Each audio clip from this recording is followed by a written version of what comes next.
여러분 안녕하십니까? 참으로 오랜만에 인사를 드립니다. 오늘도 저물어가는 햇살을 바라보며 제 인생의 필름을 천천히 되감아 보았습니다. 60년이 넘는 세월 동안 카메라 앞에서 울고 웃으며 참으로 많은 사람들을 만났습니다. 대통령부터 시장터의 장사꾼까지 이 세상에서 안 만나본 사람이 있을까 싶을 만큼 다양한 인연을 지나왔지요. 그런데 말입니다. 이 나이가 되어 조용히 뒤를 돌아보니 제 인생에서 가장 아프고 견디기 힘들었던 순간은 돈이 없었을 때도 몸이 병들었을 때도 아니었습니다. 바로 사람에게 상처를 받았을 때였습니다. 사람은 나이가 들수록 주변에 남아있는 사람이 없을지 모른다는 사실에 깊은 두려움을 느끼게 됩니다. 훗날 내 장례식에 찾아올 사람이 없으면 어쩌나, 넓은 집에서 홀로 밥을 먹다 쓸쓸하게 생을 마치면 어쩌나 하는 걱정들이 아침 안개처럼 가슴을 가득 메우지요. 그래서 그 외로움을 어떻게든 채워보려 애쓰며 나에게 맞지도 않는 옷 같은 사람들을 억지로 곁에 두고 살아갑니다.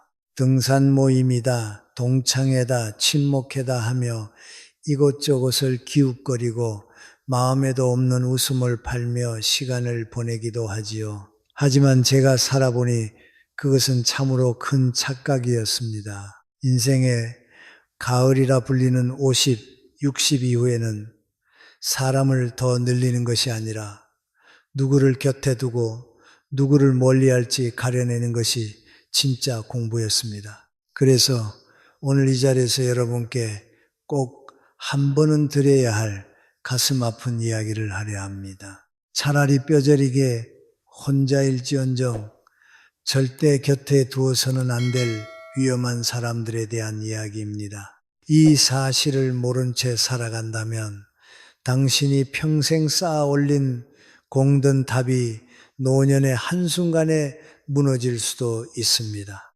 여러분, 노년의 고독은 결코 저주가 아닙니다.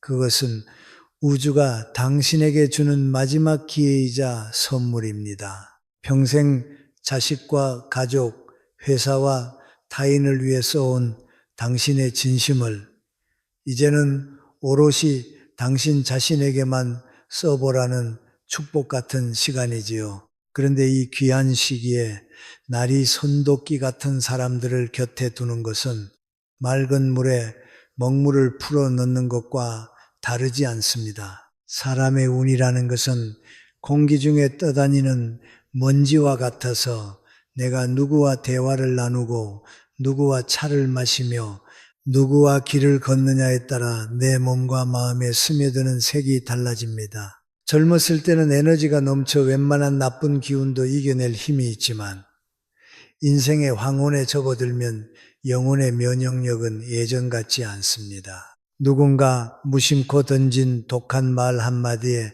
심장이 며칠씩 떨리고 끝없는 불평을 듣고 나면 온몸의 기운이 빠져나간 듯 삭신이 쑤십니다. 이것은 단순한 기분 탓이 아닙니다. 당신의 영혼이 보내는 분명한 경고 신호입니다. 이 사람과 함께 있으면 당신에게 남아있는 복과 기운이 서서히 빠져나간다는 외침이지요. 제가 오늘 말씀드리려는 몇 부류의 사람들은 겉으로는 친구의 얼굴을 하고 다가옵니다. 그러나 그들은 당신의 돈을 훔치는 도둑보다 더 두려운 존재입니다. 그들은 당신의 평온을 빼앗고 남은 운명과 시간을 갉아먹기 때문입니다. 인생의 마지막 소풍길에서 당신이 챙겨야 할 것은 무거운 짐이 아니라 가벼운 마음입니다. 이제 잠시 눈을 감고 당신의 주변 사람들을 떠올려 보십시오. 그들과 함께 할 때 당신의 가슴은 시원해집니까? 아니면 답답해집니까?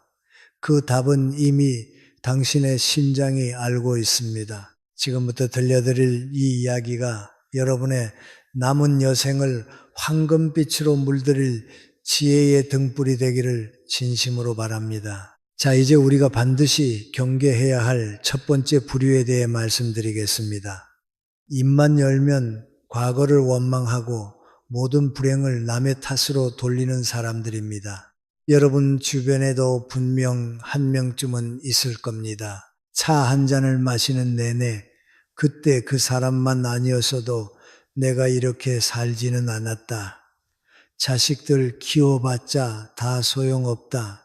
세상은 왜 나에게만 이렇게 가혹한지 모르겠다. 라며 끝없는 신세 한탄을 늘어놓는 이들 말입니다. 물론 인생이 뜻대로 풀리지 않아 속상한 마음 저 역시 충분히 이해합니다. 그러나 예수님 넘어서까지 원망의 늪에서 빠져나오지 못한다면 그것은 이미 영혼의 병입니다. 이런 사람과 한두 시간 이야기를 나누고 집으로 돌아온 뒤를 떠올려 보십시오. 기운이 쏙 빠지고 몸이 천근만근 무겁지 않습니까? 그것은 그 사람의 부정적인 기운이 당신의 생명력을 조금씩 갉아먹었기 때문입니다. 우리 한국 사람들은 정 때문에 오죽 힘들면 저럴까 하며 끝까지 들어주는 경우가 많습니다. 하지만 그것은 함께 뜻으로 빠져드는 길일 뿐입니다. 노년의 복은 맑고 고요한 기운에서 오는데 원망으로 가득 찬 사람과 섞이면 당신의 하늘도 금세 먹구름으로 덮이고 맙니다. 그 다음으로 절대 곁에 두어서는 안 될 두 번째 부류는 충고를 가장해 무례한 말을 서슴없이 내뱉는 사람들입니다. 이들은 늘 다 너 잘되라고 하는 말이야 라거나 우리가 이 정도 사이인데 이런 말도 못하겠니 같은 말로 운을 맵니다. 그리고는 당신의 아픈 곳을 정확히 찌르거나 자존심을 깎아내리는 말을 아무렇지 않게 던집니다. 요즘 얼굴이 왜 그렇게 상했니? 그 집 자식은 이번에도 안 됐다며 같은 말들이 그렇습니다. 여러분 진정한 인연이란 나이가 들수록 예의가 더 깊어지는 법입니다. 친하다는 이유로 선을 넘는 것은 사실 상대에 대한 존중이 없다는 증거입니다. 이런 사람들은 당신을 진심으로 걱정하는 것이 아니라 당신의 불행이나 실수를 통해 자신의 우월감을 확인하려는 뒤틀린 심리를 품고 있습니다. 혀끝에 칼을 숨긴 사람과 마주 앉아 있는 것은 매일 조금씩 독약을 마시는 것과 다르지 않습니다. 당신이 평생 소중히 지켜온 명예와 자긍심이 그들의 무례한 말 몇 마디에 상처 입는 일을 더 이상 방치하지 마십시오. 이런 부류의 사람들은 당신의 에너지를 서서히 빨아들이는 말 그대로 에너지 뱀파이어와 같습니다. 그들은 당신의 공감을 양분 삼아 살아가며 당신의 평온함을 은근한 조롱의 대상으로 만듭니다. 예순 이후에 우리가 지켜야 할 가장 큰 자산은 통장의 잔고가 아니라 마음의 평화입니다. 원망으로 가득 찬 사람의 하소연을 끝없이 들어주거나 무례한 사람의 독설에 자신을 내맡기느라 귀한 시간을 낭비하지 마십시오. 이 나이에 친구를 잃으면 어쩌나 하는 두려움이 들 수도 있습니다. 하지만 분명히 기억해야 합니다. 당신의 영혼을 병들게 하는 인연은 차라리 없는 것보다 못합니다. 썩은 가지를 잘라내야 나무가 건강하게 자라듯 인생이라는 정원에서도 이런 독한 인연들을 정리해야 비로소 맑은 꽃이 피어날 자리가 생깁니다. 제가 수많은 극본을 연기하며 배운 사실이 하나 있습니다. 악역은 처음부터 끝까지 악역의 대사를 한다는 것입니다.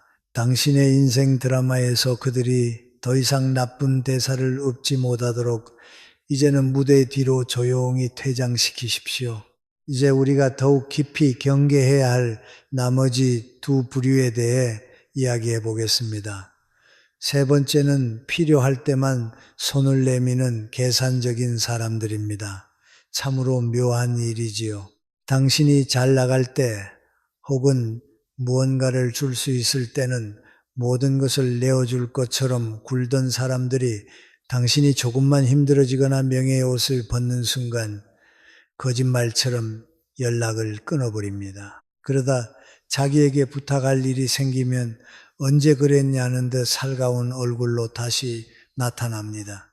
이런 사람들은 당신을 한 사람의 인격으로 대하는 것이 아니라 필요에 따라 쓰는 수단으로 대합니다.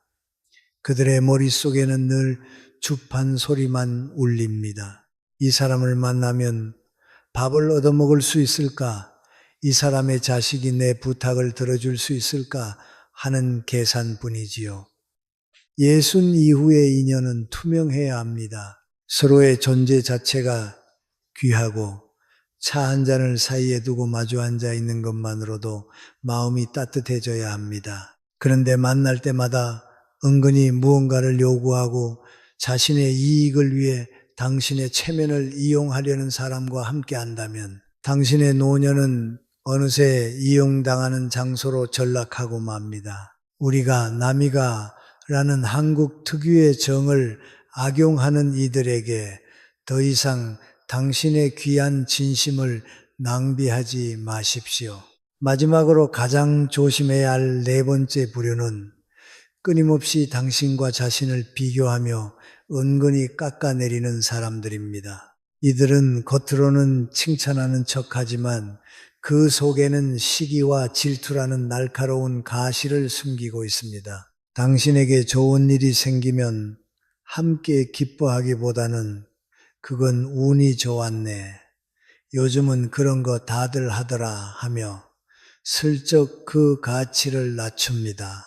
반대로 당신이 조금이라도 뒤처진 듯 보이면 자기 자식 이야기나 재산 자랑을 늘어놓으며 당신의 마음에 상처를 남깁니다. 여러분, 노년의 가장 큰 불행은 타인과의 비교에서 시작됩니다. 누구 집은 몇 평이라더라, 누구 자식은 어디에 다닌다더라 하는 소음에 귀를 기울이기 시작하는 순간 지금까지 쌓아온 소박한 행복은 한순간에 초라해지고 맙니다. 그런데 내 곁에 끊임없이 비교의 잣대를 들이대는 사람이 있다면 어찌 마음이 편안할 수 있겠습니까?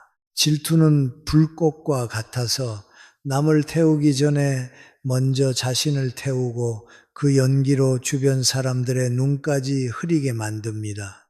당신의 평온한 노년을 질투의 연기로 뒤덮으려는 이들로부터는 과감히 멀어지십시오.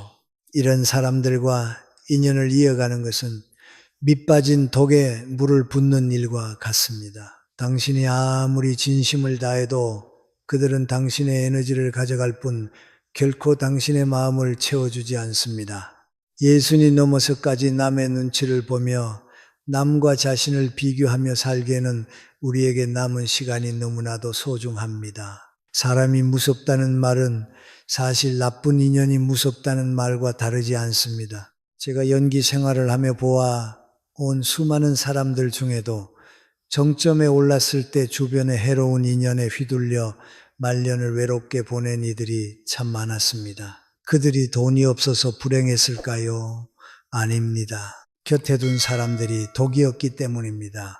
당신의 인생 후반전을 망치려 드는 이 네 부류의 사람들을 알게 되었다면 이제는 단호해질 시간입니다. 그들을 끊어내는 일은 결코 모진 행동이 아닙니다. 그것은 나 자신을 지키는 가장 순수한 선택입니다. 지갑 속에 든 가짜 돈보다 지갑 옆에 앉아있는 가짜 친구를 더 경계하십시오. 그것이 바로 인생의 황혼을 풍요롭게 지키는 비결입니다. 이제 우리가 경계해야 할 사람들을 알았으니 가장 어려운 숙제가 남았습니다. 바로 어떻게 그들과 멀어질 것인가 하는 문제입니다. 우리 한국 사람들은 체면을 중시하고 정에 약해 나쁜 인연인 줄 알면서도 매몰차게 거절하지 못하는 경우가 많습니다. 오랜 세월 쌓인 정이 있는데 어떻게 단칼에 자를 수 있나? 동네가 좁은데 소문이라도 나면 어쩌나 하는 걱정들이 발목을 잡지요. 하지만 분명히 기억하십시오. 무례한 사람에게 계속해서 문을 열어주는 것은 친절이 아니라 나 자신을 방치하는 일입니다. 노년의 인연 정리는 젊은 시절처럼 요란하게 다투거나 절교를 선언할 필요가 없습니다. 그런 방식은 오히려 품격을 떨어뜨립니다. 제가 권하고 싶은 방법은 조용한 거리 두기입니다. 가을이 오면 나뭇잎이 자연스럽게 떨어지듯 서서히 온도를 낮추는 것이지요. 그들이 무리한 말을 할 때 예전처럼 맞장구를 치지 마십시오. 그저 허허, 그렇군요 하고 짧게 응대하며 감정의 동요를 보이지 않는 침묵의 벽을 세우는 것입니다. 더 이상 당신이 그들의 부정적인 에너지를 받아주는 감정의 쓰레기통이 아니라는 사실을 말이 아닌 태도로 보여주는 것이지요. 또한 거절의 미학을 배워야 합니다. 의미 없는 모임이나 나를 지치게 하는 사람의 연락에는 선약이 있습니다 라고 정중히 말씀하십시오. 여기서 선약이란 꼭 다른 사람과의 약속만을 뜻하지 않습니다. 나 자신과 차 한 잔을 마시기로 한 약속, 조용히 책을 읽기로 한 약속, 혹은 혼자 산책하기로 한 약속 역시 무엇보다 소중한 선약입니다. 나 자신과의 약속을 타인과의 만남보다 귀하게 여길 때 당신의 영혼은 비로소 단단해지기 시작합니다. 무례한 사람에게 복수하고 싶은 마음이 들 수도 있습니다. 그러나 최고의 복수는 그들을 벌하는 것이 아니라 그들이 당신의 마음에 더 이상 아무런 영향도 끼치지 못하게 되는 것입니다. 그들이 무슨 말을 하든 당신의 평온한 호수에 돌멩이 하나 던지지 못할 만큼 내면의 평화를 지키는 것이지요. 예순 이후에는 남의 잘못을 고쳐주려 애쓰지 마십시오. 사람은 쉽게 변하지 않으며 그들의 허물을 바로잡으려다 보면 오히려 당신의 마음만 다치기 쉽습니다. 대신 그들이 차지하고 있던 자리를 비워두고 그 빈자리를 고요함과 평화로 채우십시오. 전화번호부를 정리하는 것도 좋은 시작입니다. 1년 내내 연락 한 번 없다가 필요할 때만 찾는 사람, 이름만 떠올려도 가슴이 답답해지는 사람의 번호를 조용히 지워보십시오. 지우는 일은 결코 잔인한 행동이 아닙니다. 그것은 남은 삶을 더 맑고 향기로운 인연으로 채우기 위한 영혼의 대청소입니다. 우리가 지켜야 할 것은 넓은 인맥이 아니라 단 한 사람이라도 나를 진심으로 아껴주는 깊은 인연입니다. 고독해지는 것을 두려워하지 마십시오. 나쁜 인연으로 가득 차 숨 막히는 삶보다 홀로 고요히 앉아있는 시간이 100번, 1000번 더 낫습니다. 혼자 있는 시간을 견디지 못해 독이 든 술을 마시는 어리석음을 범하지 않기를 바랍니다. 당신이 스스로를 귀하게 여기고 인연의 문턱을 높일 때 비로소 당신의 격에 맞는 진짜 인연들이 당신의 정원으로 찾아옵니다. 노년의 품격은 얼마나 많은 사람을 알고 있는가가 아니라 얼마나 해로운 인연으로부터 자유로운가에 달려있다는 사실을 잊지 마십시오. 사랑하는 여러분, 이제 긴 이야기의 마침표를 찍을 시간입니다. 오늘의 말들이 어쩌면 조금 차갑게 느껴졌을지도 모르겠습니다. 나이가 들더니 사람이 무서워졌다고 생각하실 분도 계시겠지요. 하지만 결코 그런 뜻이 아닙니다. 오히려 여러분의 남은 생이 그 누구에게도 침범당하지 않는 오직 당신만의 향기로 가득하기를 바라는 간절한 마음일 뿐입니다. 인생은 흔히 잔치에 비유됩니다. 젊은 시절의 잔치는 북적이고 시끄러워야 제맛이지요.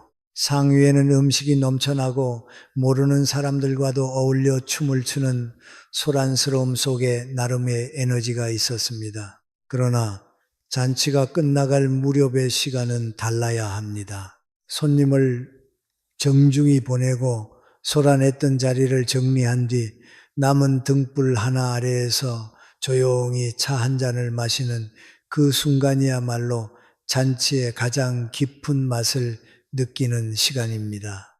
예순 이후의 삶이 바로 그 차 한 잔의 시간입니다. 이때 가장 중요한 것은 혼자서도 충분히 행복할 수 있는 힘을 기르는 일입니다. 사람은 누구나 빈손으로 와서 결국 혼자 돌아가는 존재입니다. 그런데 그 고독을 견디지 못해 나쁜 인연의 옷자락을 붙잡는다면 당신의 영혼은 끝내 안식을 찾지 못할 것입니다. 고독을 두려워하지 마십시오. 오히려 그 고요함을 축복으로 여기십시오.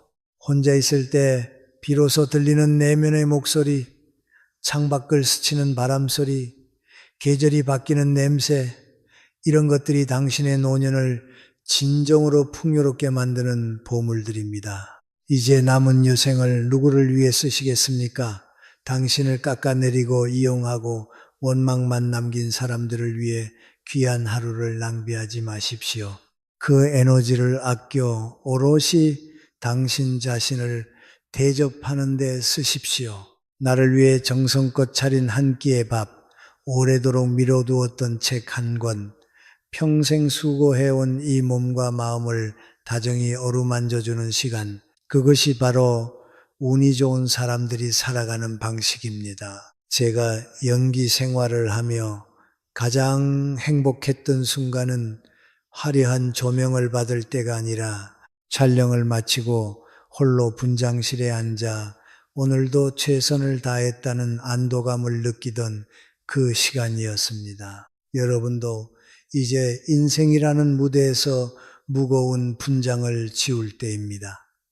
남의 시선이라는 가면을 벗고 타인의 기대라는 의상을 내려놓으십시오. 텅 빈 무대 위에 오직 나라는 사람 하나만 남았을 때 느껴지는 그 홀가분함, 그것이야말로 성숙한 인간만이 누릴 수 있는 최고의 사치입니다. 마지막으로 이 말만은 꼭 전하고 싶습니다. 당신은 지금 이 모습 그대로 충분히 귀하고 아름다운 사람입니다. 주변에 사람이 많지 않다고 해서 당신의 인생이 실패한 것은 결코 아닙니다. 오히려 당신의 정원이 잘 정돈되어 있다는 뜻입니다. 이제 그 정원에 독초가 자라지 않도록 살피며 당신이 좋아하는 꽃들만 심어 보십시오. 따뜻한 햇살 아래에서 조용히 미소 짓는 당신의 모습이 눈에 선합니다. 고독을 벗삼아 평온의 길을 걷는 당신의 뒷모습은 그 어떤 화려한 불꽃보다도 아름답습니다. 자, 이제 가벼운 마음으로 다시 걸어가십시오. 당신의 앞날에 평화와 복이 가득하기를 진심을 다해 기원합니다. 건강하시고 무엇보다도 행복하십시오. 고맙습니다.